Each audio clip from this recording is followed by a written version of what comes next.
1/3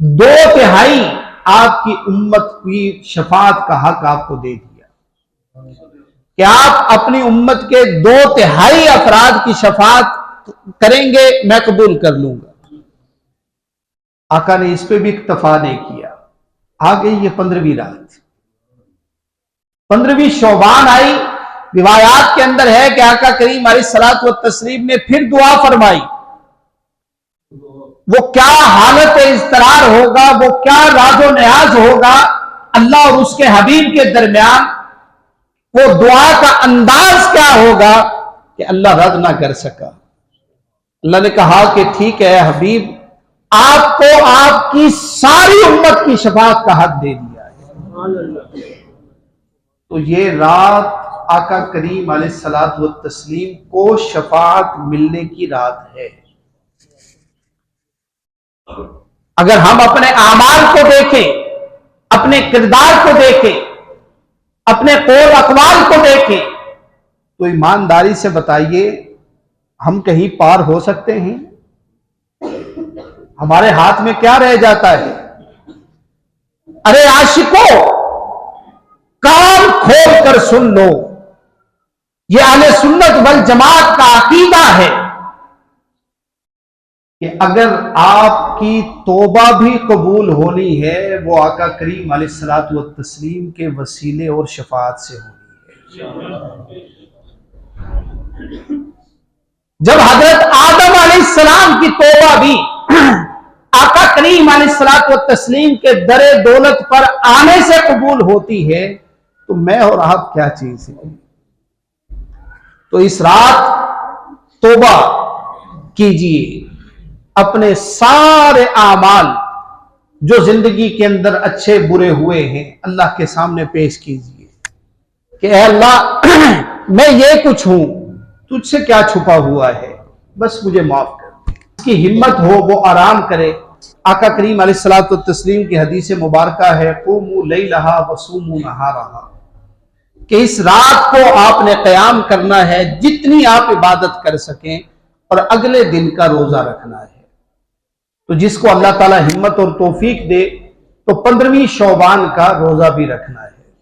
اللہ ہم سب کو اعمال صالحہ کی توفیق عطا فرمائے۔ میں نے ابتدا میں یہ آیات پڑھی تھی کہ اللہ کون ہے؟ غافر الذنب، اللہ گناہ بخشنے والا ہے، وقابل التوب، اور توبہ قبول کرنے والا ہے، شدید العقاب، اللہ عذاب بھی سخت دینے والا ہے، ذی الطول، لیکن بہت زیادہ کرم کرنے والا بھی ہے، اور لا الہ الا ہو، اس کے علاوہ اور کوئی عبادت کے لائق نہیں ہے، الیہ المصیر۔ اے بندہ عاصی، جس نے بھی اس دنیا میں آنا ہے پلٹ کر کہاں جانا ہے؟ اللہ کے پاس۔ تو جس کے پاس جانا ہے اس کے پاس جانے کی تیاری کر لیجیے۔